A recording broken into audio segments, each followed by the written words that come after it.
You ask Tiger to solve. This deals with linear equations with one unknown. The final result is x equals 2. Let's solve it step by step.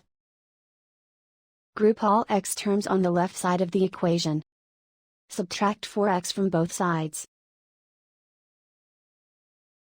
Group like terms. Simplify the arithmetic.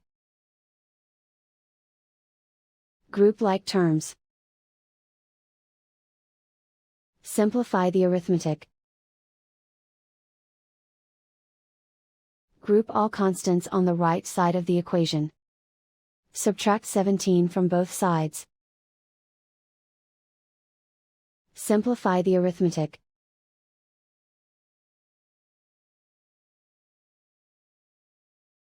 Isolate the x. Divide both sides by -6. Cancel out the negatives. Simplify the fraction. Cancel out the negatives. Find the greatest common factor of the numerator and denominator. Factor out and cancel the greatest common factor. And so the final result is x equals 2.